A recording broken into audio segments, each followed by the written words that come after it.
श्री आदित्यहृदयस्तोत्रम् ततो युद्धपरिश्रान्तं समरे चिन्तया स्थितं रावणं चाग्रतो दृष्ट्वा युद्धाय समुपस्थितं दैवतैः सदागम्य द्रष्टुमभ्यागतो रणम् उपगम्याब्रवीद्राममगस्त्यो भगवास्तदा राम राम महाबाहो शृणु गुह्यं सनातनम् येन सर्वानरीन् वत्स समरे विजयिष्यसे आदित्यहृदयं पुण्यं सर्वशत्रुविनाशनम् जयावहं जपं नित्यमक्षयं परमं शिवम् सर्वमङ्गलमाङ्गल्यं सर्वपापप्रणाशनम् चिन्ताशोकप्रशमनं आयुर्वर्धनमुत्तमम् रश्मिमन्तं समुद्यन्तं देवासुरनमस्कृतम् पूजयस्व विवस्वन्तं भास्करं भुवनेश्वरम् सर्वदेवात्मको ह्येष तेजस्वी रश्मिभावनः एष देवासुरगणान् लोकान् पाति गभस्तिभिः एष ब्रह्मा च विष्णुश्च शिवः स्कन्दः प्रजापतिः महेन्द्रो धनदः कालो यमः सोमो ह्यपाम्पतिः पितरो वसवः साध्या अश्विनौ मरुतो मनुः वायुर्वहनिः प्रजाप्राण ऋतुकर्ता प्रभाकरः आदित्यः सविता सूर्यः खगः पूषा गभस्तिमान् सुवर्णसदृशो भानुर्हिरण्यरेता दिवाकरः हरिदश्वः सहस्रार्चिः सप्तसप्तिर्मरीचिमान् तिमिरोन्मथनः शम्भुस्त्वष्टा मार्तण्डकोऽंशुभान् हिरण्यगर्भः शिशिरस्तपनो ह्यस्करो रविः अग्निगर्भोदिते पुत्रः शङ्खः शिशिरनाशनः व्योमनाथस्तमो भेदी ऋग्यजुःसामपारगः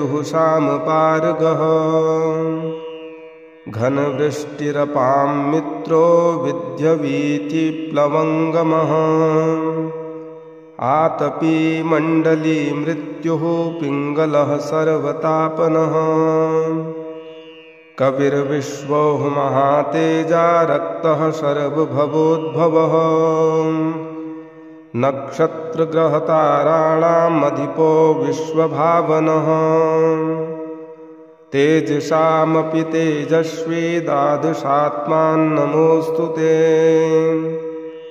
नमः पूर्वाय गिरये पश्चिमायाद्रये नमः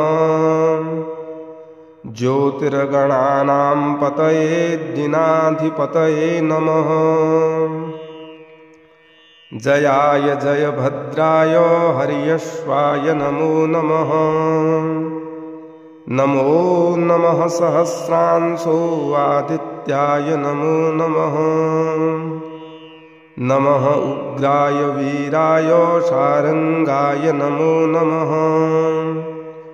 नमः पद्मप्रबोधाय प्रचण्डाय नमोऽस्तु ते ब्रह्मेशानाच्युतेशाय सुरायादित्यवर्चसे भास्वते सर्वभक्षाय रौद्राय वपुषे नमः तमोघ्नाय हिमग्नाय शत्रुज्ञायामितात्मने कृतघ्नाग्नाय देवाय ज्योतिषां पतये नमः तप्तचामीकराभाय हरये विश्वकर्मणे नमस्तमोभिनिघ्नाय रुचये लोकसाक्षिणे नाशयत्येष वैभूतं तमेव सृजति प्रभु पायत्येष तपत्येष वर्षत्येष गतस्थिभिः एष सुप्तेषु जागर्ति भूतेषु परिनिष्ठितः एष चैवाग्निहोत्रं च फलं चैवाग्निहोत्रिणाम् देवास् क्रतवस्यैव क्रतूनां फलमेव च यानि कृत्यानि लोकेषु सर्वेषु परमप्रभुः एनमापत्सु कृच्छ्रेषु कान्तारेषु भयेषु च कीर्तयन् पुरुषः कस्मिन्नावसीदति राघव पूजयश्वैनमेकाग्रो देवदेवं जगत्पतिम् एतत्त्रिगुणितं जप्त्वा युद्धेषु विजयिष्यसि अस्मिन् क्षणे महाबाहो रावणं त्वं जहिष्यसि एवमुक्त्वा ततोऽगस्त्यो जगामश यथागतम् एतच्छ्रुत्वा महातेजा नष्टशोको भवत्तदा धारयामास सुप्रीतो राघवः प्रयतात्मवान् आदित्यं प्रेक्ष्य जप्त्वेदं परं हर्षमवाप्तवान् त्रिराचम्य शुचिर्भूत्वा धनुरादाय वीर्यवान् रावणं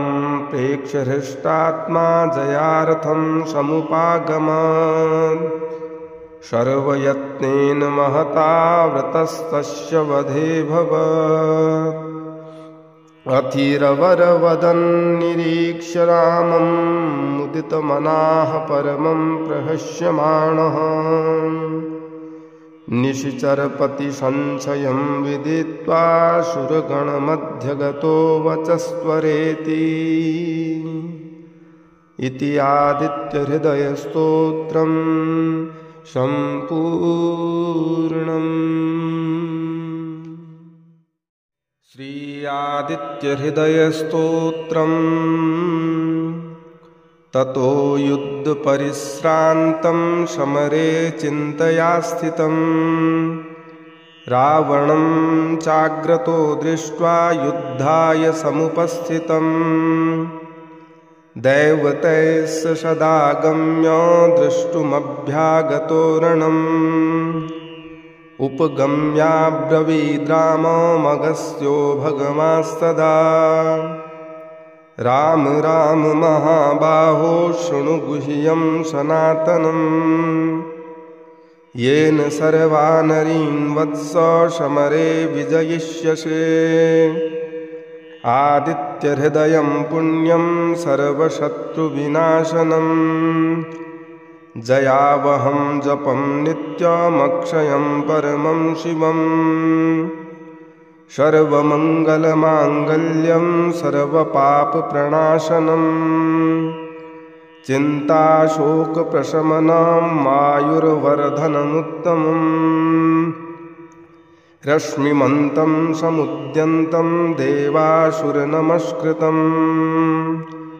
पूजयस्व विवस्वन्तं भास्करं भुवनेश्वरम् सर्वदेवात्मको येष तेजस्वी रश्मिभावनः एष देवासुरगणान् लोकान् पाति गभस्तिभिः एष ब्रह्मा च विष्णुश्च शिवः स्कन्दः प्रजापतिः महेन्द्रो धनदः कालो यमः सोमो ह्यपाम्पतिः पितरो वसवः साध्या अश्विनौ मरुतो मनुः वायुर्वहनिः प्रजाप्राण ऋतुकर्ता प्रभाकरः आदित्यः सविता सूर्यः खगः पूषा गभस्तिमान् सुवर्णसदृशो भानुर्हिरण्यरेता दिवाकरः हरिदश्वः सहस्रार्चिः सप्तसप्तिर्मरीचिमान् तिमिरोन्मथनः शम्भुस्त्वष्टा मार्तण्डकोऽंशुभान् हिरण्यगर्भः शिशिरस्तपनो हस्करो रविः अग्निगर्भोदिते पुत्रः शङ्खः शिशिरनाशनः व्योमनाथस्तमो भेदी ऋग्यजुःसामपारगः घनवृष्टिरपां मित्रो विद्यवीतिप्लवङ्गमः आतपी मण्डली मृत्युः पिङ्गलः सर्वतापनः कविर्विश्वो महातेजा रक्तः सर्वभवोद्भवः नक्षत्रग्रहताराणामधिपो विश्वभावनः तेजसामपि तेजस्वी द्वादशात्मान्नमोऽस्तु ते नमः पूर्वाय गिरये पश्चिमायाद्रये नमः ज्योतिर्गणानां पतये दिनाधिपतये नमः जयाय जयभद्राय हर्यश्वाय नमो नमः नमो नमः सहस्रांशो आदित्याय नमो नमः नमः उग्राय वीराय शारंगाय नमो नमः नमः पद्मप्रबोधाय प्रचण्डाय नमोऽस्तु ते ब्रह्मेशानाच्युतेशाय शूरायादित्यवर्चसे भास्वते सर्वभक्षाय रौद्राय वपुषे नमः तमोघ्नाय हिमग्नाय शत्रुज्ञायामितात्मने कृतघ्नाग्नाय देवाय ज्योतिषां पतये नमः तप्तचामीकराभाय हरये विश्वकर्मणे नमस्तमोभिनिघ्नाय रुचये लोकसाक्षिणे नाशयत्येष वैभूतं तमेव सृजति प्रभु पायत्येष तपत्येष वर्षत्येष गतस्तिभिः एष सुप्तेषु जागर्ति भूतेषु परिनिष्ठितः एष चैवाग्निहोत्रं च फलं चैवाग्निहोत्रिणाम् देवास्य क्रतवस्यैव क्रतूनां फलमेव च यानि कृत्यानि लोकेषु सर्वेषु परमप्रभुः एनमापत्सु कृच्छेषु कान्तारेषु भयेषु च कीर्तयन् पुरुषः कस्यन्नावशीदति राघव पूजयश्वैनमेकाग्रो देवदेवं जगत्पतिम् एतत्त्रिगुणितं जप्त्वा युद्धेषु विजयिष्यसि अस्मिन् क्षणे महाबाहो रावणं त्वं जहिष्यसि एवमुक्त्वा ततोऽगस्त्यो जगामश यथागतम् एतच्छ्रुत्वा महातेजा नष्टशोको भवत्तदा धारयामास सुप्रीतो राघवः प्रयतात्मवान् आदित्यं प्रेक्ष्य जप्त्वेदं परं हर्षमवाप्तवान् त्रिराचम्य शुचिर्भूत्वा धनुरादाय वीर्यवान् रावणं प्रेक्ष्य हृष्टात्मा जयार्थं समुपागमत् सर्वयत्नेन महता व्रतस्तस्य वधे भवत् अथिरवरवदन्निरीक्ष्य रामं मुदितमनाः परमं प्रहस्यमाणः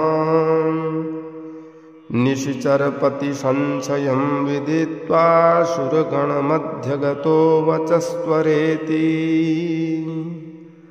इति आदित्यहृदयस्तोत्रं सम्पूर्णम्।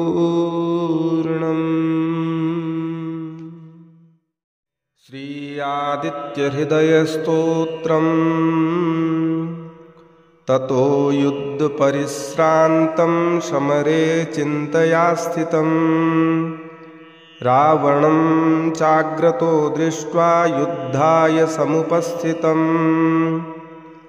दैवतैः सदागम्य द्रष्टुमभ्यागतो रणम् उपगम्याब्रवीद्राममगस्त्यो भगवांस्तदा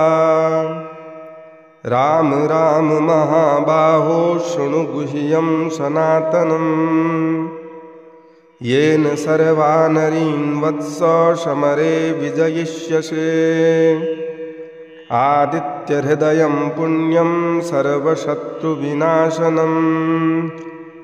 जयावहं जपं नित्यमक्षयं परमं शिवम् सर्वमङ्गलमाङ्गल्यं सर्वपापप्रणाशनम् चिन्ताशोकप्रशमनं आयुर्वर्धनमुत्तमम्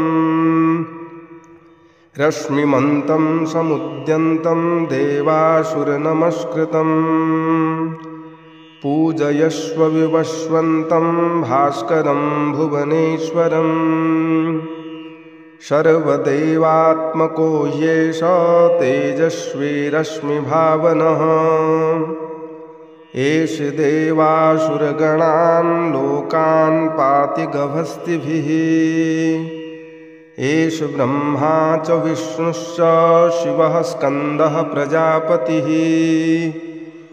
महेन्द्रो धनदः कालो यमः सोमो ह्यपाम्पतिः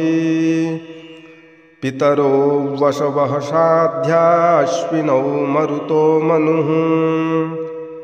वायुर्वहनिः प्रजाप्राण ऋतुकर्ता प्रभाकरः आदित्यः सविता सूर्यः खगः पूषा गभस्तिमान् सुवर्णसदृशो भानुर्हिरण्यरेता दिवाकरः हरिदश्वः सहस्रार्चिः सप्तसप्तिर्मरीचिमान् तिमिरोन्मथनः शम्भुस्त्वष्टा मार्तण्डकोऽंशुभान् हिरण्यगर्भः शिशिरस्तपनो हस्करो रविः अग्निगर्भोदिते पुत्रः शङ्खः शिशिरनाशनः व्योमनाथस्तमो भेदी ऋग्यजुहुषामपारगः घनवृष्टिरपां मित्रो विद्यवीतिप्लवङ्गमः आतपी मण्डली मृत्युः पिङ्गलः सर्वतापनः कविर्विश्वो महातेजा रक्तः सर्वभवोद्भवः नक्षत्रग्रहताराणामधिपो विश्वभावनः तेजसामपि तेजस्वी द्वादशात्मान्नमोऽस्तु ते नमः पूर्वाय गिरये पश्चिमायाद्रये नमः ज्योतिर्गणानां पतये दिनाधिपतये नमः जयाय जयभद्राय हर्यश्वाय नमो नमः नमो नमः सहस्रांशो आदित्याय नमो नमः नमः उग्राय वीराय शारंगाय नमो नमः नमः पद्मप्रबोधाय प्रचण्डाय नमोऽस्तु ते ब्रह्मेशानाच्युतेशाय शूरायादित्यवर्चसे भास्वते सर्वभक्षाय रौद्राय वपुषे नमः तमोग्नाय हिमग्नाय शत्रुज्ञायामितात्मने कृतज्ञाग्नाय देवाय ज्योतिषां पतये नमः। तप्तचामीकराभाय हरये विश्वकर्मणे नमस्तमोभिनिघ्नाय रुचये लोकसाक्षिणे नाशयत्येष वैभूतं तमेव सजति प्रभु पायत्येष तपत्येष वर्षत्येष गतस्थिभिः एष सुप्तेषु जागर्ति भूतेषु परिनिष्ठितः एष चैवाग्निहोत्रं च फलं चैवाग्निहोत्रिणाम् देवास्य क्रतवस्यैव क्रतूनां फलमेव च यानि कृत्यानि लोकेषु सर्वेषु परमप्रभुः एनमापत्सु कृच्छ्रेषु कान्तारेषु भयेषु च कीर्तयन् पुरुषः कस्मिन्नावसीदति राघव पूजयश्वैनमेकाग्रो देवदेवं जगत्पतिम् एतत्त्रिगुणितं जप्त्वा युद्धेषु विजयिष्यसि अस्मिन् क्षणे महाबाहो रावणं त्वं जहिष्यसि एवमुक्त्वा ततोऽगस्त्यो जगामश यथागतम् एतच्छ्रुत्वा महातेजा नष्टशोको भवत्तदा धारयामास सुप्रीतो राघवः प्रयतात्मवान् आदित्यं प्रेक्ष्य जप्त्वेदं परं हर्षमवाप्तवान् त्रिराचम्य शुचिर्भूत्वा धनुरादाय वीर्यवान् रावणं प्रेक्ष्य हृष्टात्मा जयार्थं समुपागमत् सर्वयत्नेन महता व्रतस्तस्य वधे भवत् अथिरवरवदन्निरीक्ष्य रामं मुदितमनाः परमं प्रहस्यमाणः निशिचरपतिसंशयं विदित्वा सुरगणमध्यगतो वचस्त्वरेति इति आदित्यहृदयस्तोत्रम् सम्पूर्णम्। श्री आदित्यहृदयस्तोत्रम्। ततो युद्धपरिश्रान्तं समरे चिन्तया स्थितं रावणं चाग्रतो दृष्ट्वा युद्धाय समुपस्थितम् दैवतैश्च सदागम्य द्रष्टुमभ्यागतो रणम् उपगम्याब्रवीद्राममगस्त्यो भगवांस्तदा राम राम महाबाहो शृणु गुह्यं सनातनम् येन सर्वानरीन् वत्स समरे विजयिष्यसे आदित्यहृदयं पुण्यं सर्वशत्रुविनाशनम् जयावहं जपं नित्यमक्षयं परमं शिवम् सर्वमङ्गलमाङ्गल्यं सर्वपापप्रणाशनम् चिन्ताशोकप्रशमनं मायुर्वर्धनमुत्तमम् रश्मिमन्तं समुद्यन्तं देवासुरनमस्कृतम् पूजयस्व विवस्वन्तं भास्करं भुवनेश्वरम् सर्वदेवात्मको येष तेजस्वी रश्मिभावनः एष देवासुरगणान् लोकान् पाति गभस्तिभिः एष ब्रह्मा च विष्णुश्च शिवः स्कन्दः प्रजापतिः महेन्द्रो धनदः कालो यमः सोमो ह्यपां पतिः पितरो वशवः साध्या अश्विनौ मरुतो मनुः वायुर्वहनिः प्रजाप्राण ऋतुकर्ता प्रभाकरः आदित्यः सविता सूर्यः खगः पूषा गभस्तिमान् सुवर्णसदृशो भानुर्हिरण्यरेता दिवाकरः हरिदश्वः सहस्रार्चिः सप्तसप्तिर्मरीचिमान् तिमिरोन्मथनः शम्भुस्त्वष्टा मार्तण्डकोऽंशुभान् हिरण्यगर्भः शिशिरस्तपनो हस्करो रविः अग्निगर्भोदिते पुत्रः शङ्खः शिशिरनाशनः व्योमनाथस्तमो भेदी ऋग्यजुःसामपार्गः घनवृष्टिरपां मित्रो विद्यवीतिप्लवङ्गमः आतपी मण्डली मृत्युः पिङ्गलः सर्वतापनः कविर्विश्वो महातेजा रक्तः सर्वभवोद्भवः नक्षत्रग्रहताराणाम् अधिपो विश्वभावनः तेजसामपि तेजस्वी द्वादशात्मान्नमोऽस्तु ते नमः पूर्वाय गिरये पश्चिमायाद्रये नमः ज्योतिर्गणानां पतये दिनाधिपतये नमः जयाय जयभद्राय हर्यश्वाय नमो नमः नमो नमः सहस्रांशो आदित्याय नमो नमः नमः उग्राय वीराय शारंगाय नमो नमः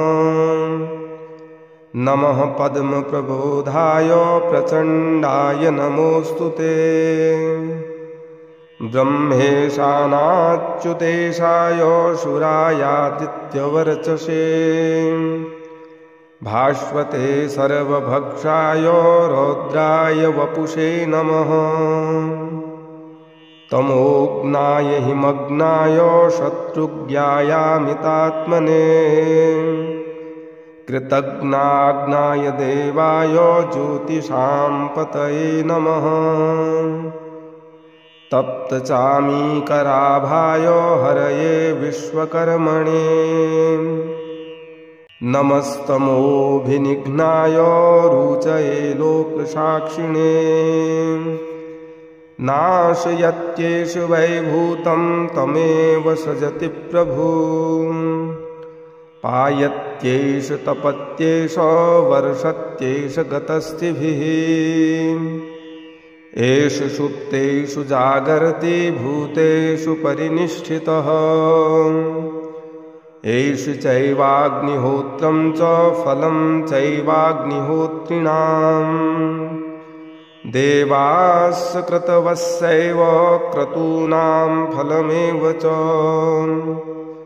यानि कृत्यानि लोकेषु सर्वेषु परमप्रभुः एनमापत्सु कृच्छ्रेषु कान्तारेषु भयेषु च कीर्तयन् पुरुषः कस्मिन्नावसीदति राघव पूजयश्वैनमेकाग्रो देवदेवं जगत्पतिम् एतत्त्रिगुणितं जप्त्वा युद्धेषु विजयिष्यसि अस्मिन् क्षणे महाबाहो रावणं त्वं जहिष्यसि एवमुक्त्वा ततोऽगस्त्यो जगामश यथागतम् एतच्छ्रुत्वा महातेजा नष्टशोको भवत्तदा धारयामास सुप्रीतो राघवः प्रयतात्मवान् आदित्यं प्रेक्ष्य जप्त्वेदं परं हर्षमवाप्तवान् त्रिराचम्य शुचिर्भूत्वा धनुरादाय वीर्यवान् रावणं प्रेक्ष्य हृष्टात्मा जयार्थं समुपागमत् सर्वयत्नेन महता व्रतस्तस्य वधे भवत् अथिरवरवदन्निरीक्ष्य रामं मुदितमनाः परमं प्रहस्यमाणः निशिचरपति संशयं विदित्वा सुरगणमध्यगतो वचस्त्वरेति इति आदित्यहृदयस्तोत्रम् सम्पूर्णम्।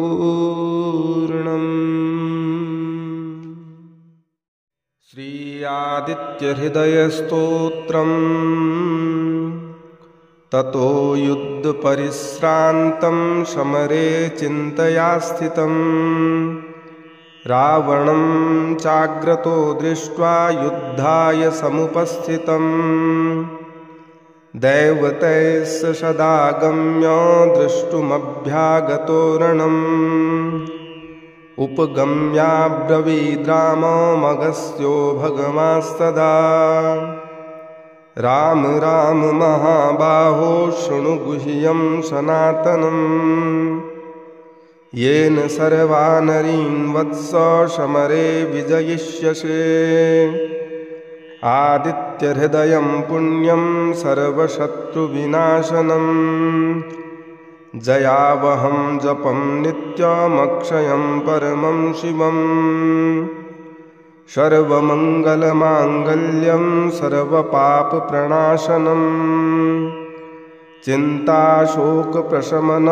आयुर्वर्धनमुत्तमम् रश्मिमन्तं समुद्यन्तं देवासुरनमस्कृतम् पूजयस्व विवस्वन्तं भास्करं भुवनेश्वरम् सर्वदेवात्मको येष तेजस्वी रश्मिभावनः एष देवासुरगणान् लोकान् पाति गभस्तिभिः एष ब्रह्मा च विष्णुश्च शिवः स्कन्दः प्रजापतिः महेन्द्रो धनदः कालो यमः सोमो ह्यपाम्पतिः पितरो वसवः साध्या अश्विनौ मरुतो मनुः वायुर्वहनिः प्रजाप्राण ऋतुकर्ता प्रभाकरः आदित्यः सविता सूर्यः खगः पूषा गभस्तिमान् सुवर्णसदृशो भानुर्हिरण्यरेता दिवाकरः हरिदश्वः सहस्रार्चिः सप्तसप्तिर्मरीचिमान् तिमिरोन्मथनः शम्भुस्त्वष्टा मार्तण्डकोऽंशुभान् हिरण्यगर्भः शिशिरस्तपनो हस्करो रविः अग्निगर्भोदिते पुत्रः शङ्खः शिशिरनाशनः व्योमनाथस्तमो भेदी ऋग्यजुःसामपार्गः घनवृष्टिरपां मित्रो विद्यवीतिप्लवङ्गमः आतपी मण्डली मृत्युः पिङ्गलः सर्वतापनः कविर्विश्वो महातेजा रक्तः सर्वभवोद्भवः नक्षत्रग्रहताराणामधिपो विश्वभावनः तेजसामपि तेजस्वी द्वादशात्मान्नमोऽस्तु ते नमः पूर्वाय गिरये पश्चिमायाद्रये नमः ज्योतिर्गणानां पतये दिनाधिपतये नमः जयाय जयभद्राय हर्यश्वाय नमो नमः नमो नमः सहस्रांशो आदित्याय नमो नमः नमः उग्राय वीराय शारंगाय नमो नमः नमः पद्मप्रबोधाय प्रचण्डाय नमोऽस्तु ते ब्रह्मेशानाच्युतेशाय शुरायादित्यवर्चसे भास्वते सर्वभक्षाय रौद्राय वपुषे नमः तमोज्ञाय हिमग्नाय शत्रुज्ञायामितात्मने कृतज्ञाग्नाय देवाय ज्योतिषां पतये नमः तप्तचामीकराभाय हरये विश्वकर्मणे नमस्तमोभिनिघ्नाय रुचये लोकसाक्षिणे नाशयत्येष वैभूतं तमेव सजति प्रभु पायत्येष तपत्येष वर्षत्येष गतस्तिभिः एष सुप्तेषु जागर्ति भूतेषु परिनिष्ठितः एष चैवाग्निहोत्रं च फलं चैवाग्निहोत्रिणाम् देवास्य क्रतवस्यैव क्रतूनां फलमेव च यानि कृत्यानि लोकेषु सर्वेषु परमप्रभुः एनमापत्सु कृच्छ्रेषु कान्तारेषु भयेषु च कीर्तयन् पुरुषः कस्मिन्नावसीदति राघव पूजयश्वैनमेकाग्रो देवदेवं जगत्पतिम् एतत्त्रिगुणितं जप्त्वा युद्धेषु विजयिष्यसि अस्मिन् क्षणे महाबाहो रावणं त्वं जहिष्यसि एवमुक्त्वा ततोऽगस्त्यो जगाम स यथागतम् एतच्छ्रुत्वा महातेजा नष्टशोको भवत्तदा धारयामास सुप्रीतो राघवः प्रयतात्मवान् आदित्यं प्रेक्ष्य जप्त्वेदं परं हर्षमवाप्तवान् त्रिराचम्य शुचिर्भूत्वा धनुरादाय वीर्यवान् रावणं प्रेक्ष्य हृष्टात्मा जयार्थं समुपागमत् सर्वयत्नेन महता व्रतस्तस्य वधे भवत् अथिरवरवदन्निरीक्ष्य रामं मुदितमनाः परमं प्रहस्यमाणः निशिचरपतिसंशयं विदित्वा सुरगणमध्यगतो वचस्त्वरेति इति आदित्यहृदयस्तोत्रं सम्पूर्णम्।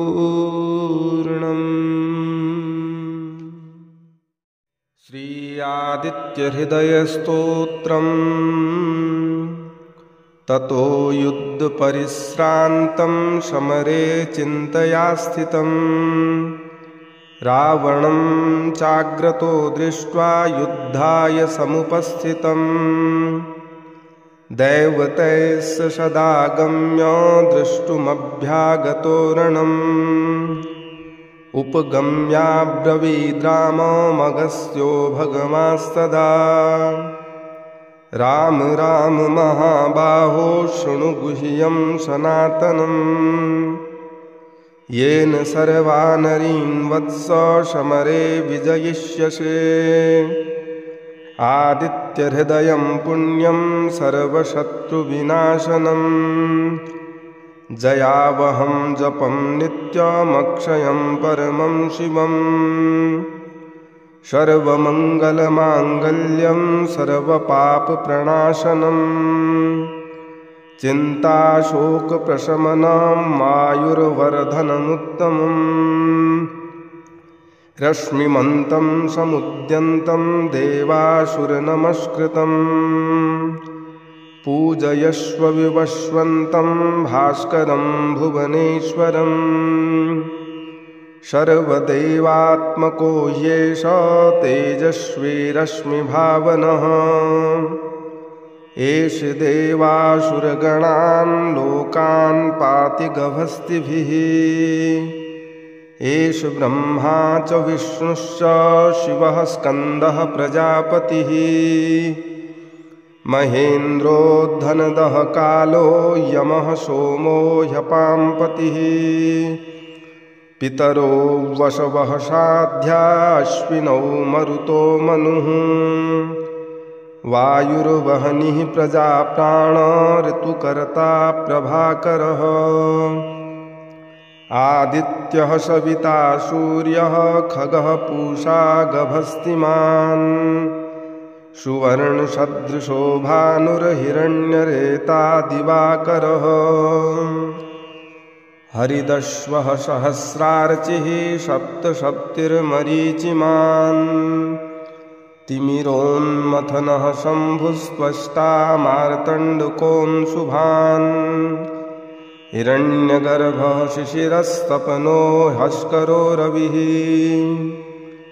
अग्निगर्भोदिते पुत्रः शङ्खः शिशिरनाशनः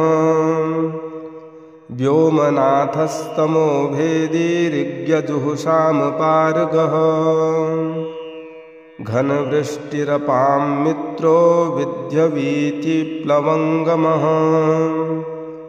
आतपी मण्डली मृत्युः पिङ्गलः सर्वतापनः कविर्विश्वो महातेजा रक्तः सर्वभवोद्भवः नक्षत्रग्रहताराणाम् अधिपो विश्वभावनः तेजसामपि तेजस्वी द्वादशात्मान्नमोऽस्तु ते नमः पूर्वाय गिरये पश्चिमायाद्रये नमः ज्योतिर्गणानां पतये दिनाधिपतये नमः जयाय जयभद्राय हर्यश्वाय नमो नमः नमो नमः सहस्रांशो आदित्याय नमो नमः नमः उग्राय वीराय शारंगाय नमो नमः नमः पद्मप्रबोधाय प्रचण्डाय नमोऽस्तु ते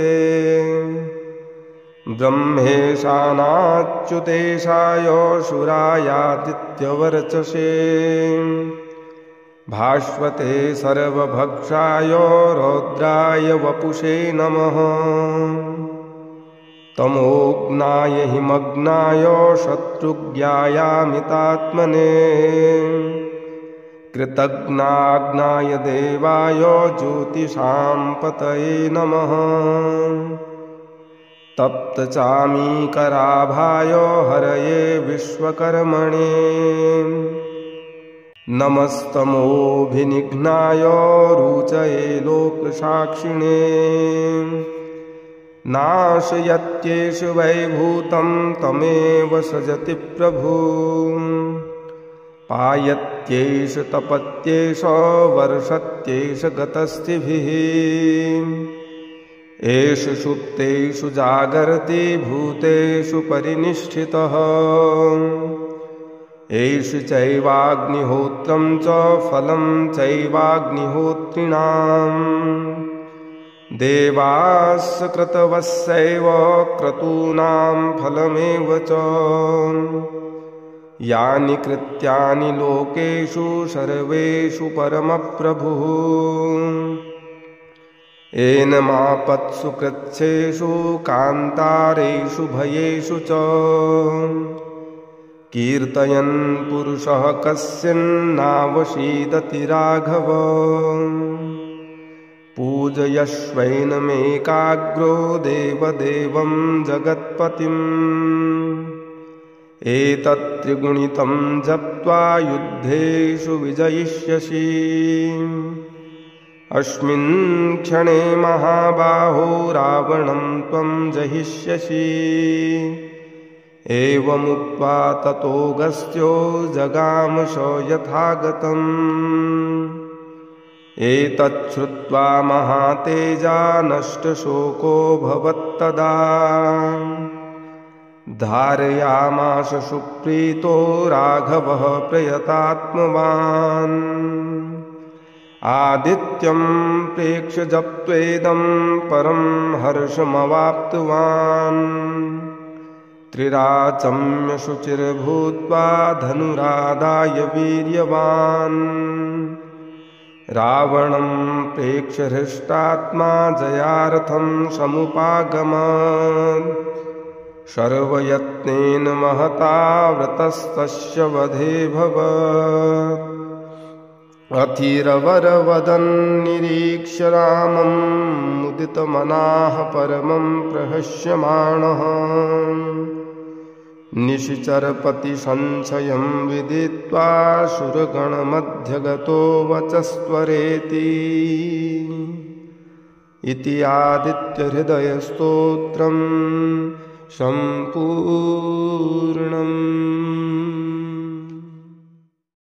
श्री आदित्यहृदयस्तोत्रम्। ततो युद्धपरिश्रान्तं समरे चिन्तया स्थितं रावणं चाग्रतो दृष्ट्वा युद्धाय समुपस्थितम् दैवतैश्च सदागम्य द्रष्टुमभ्यागतो रणम् उपगम्याब्रवीद्राममगस्त्यो भगवांस्तदा राम राम महाबाहो शृणु गुह्यं सनातनम् येन सर्वानरीन् वत्स समरे विजयिष्यसे आदित्यहृदयं पुण्यं सर्वशत्रुविनाशनम् जयावहं जपं नित्यमक्षयं परमं शिवम् सर्वमङ्गलमाङ्गल्यं सर्वपापप्रणाशनम्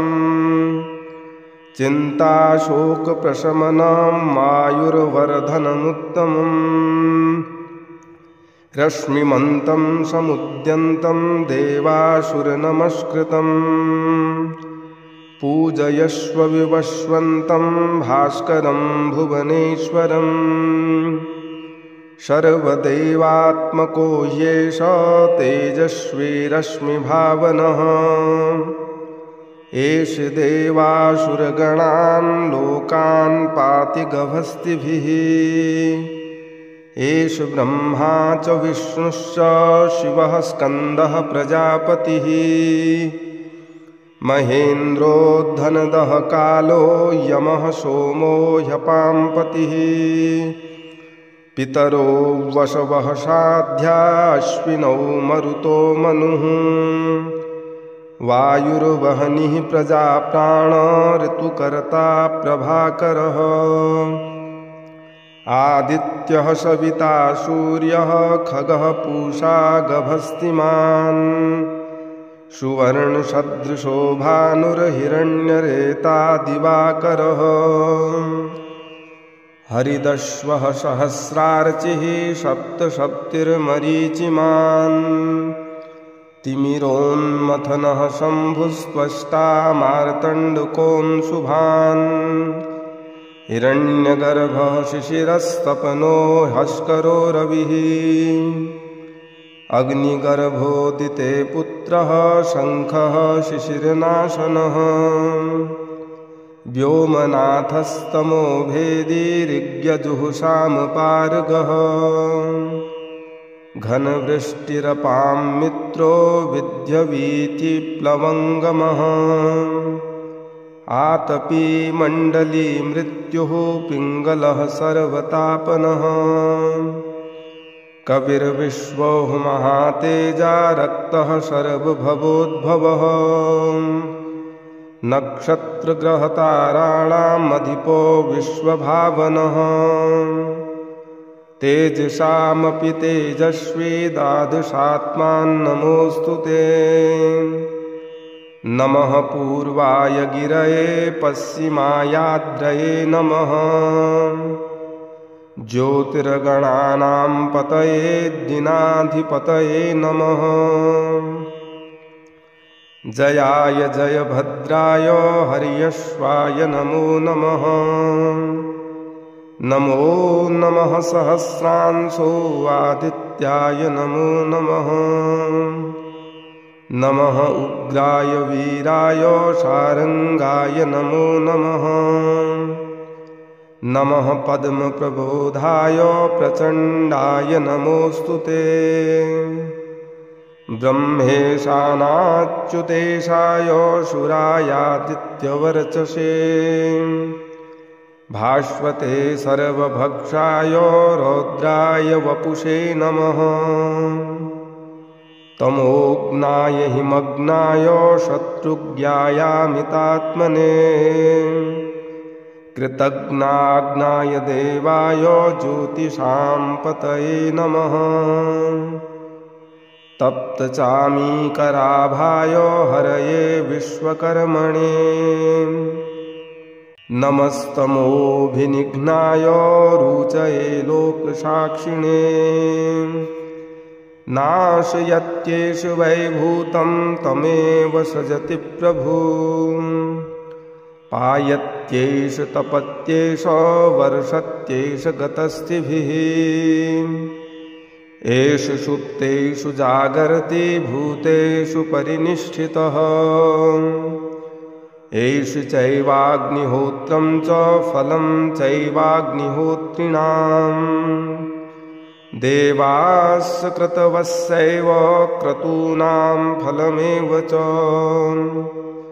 यानि कृत्यानि लोकेषु सर्वेषु परमप्रभुः।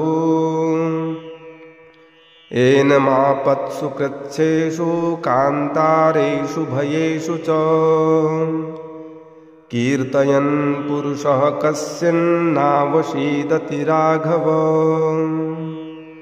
पूजयश्वैनमेकाग्रो देवदेवं जगत्पतिम्। एतत्त्रिगुणितं जप्त्वा युद्धेषु विजयिष्यसि। अस्मिन् क्षणे महाबाहो रावणं त्वं जहिष्यसि। एवमुक्त्वा ततोऽगस्त्यो जगामश यथागतम्। एतच्छ्रुत्वा महातेजा नष्टशोको भवत्तदा। धारयामास सुप्रीतो राघवः प्रयतात्मवान्। आदित्यं प्रेक्ष्य जप्त्वेदं परं हर्षमवाप्तवान्। त्रिराचम्य शुचिर्भूत्वा धनुरादाय वीर्यवान्। रावणं प्रेक्ष्य हृष्टात्मा जयार्थं समुपागमत्। सर्वयत्नेन महता व्रतस्तस्य वधे भवत्। अथिरवरवदन्निरीक्ष्य रामं मुदितमनाः परमं प्रहस्यमाणः। निशिचरपतिसंशयं विदित्वा सुरगणमध्यगतो वचस्त्वरेति। इति आदित्यहृदयस्तोत्रम् सम्पूर्णम्।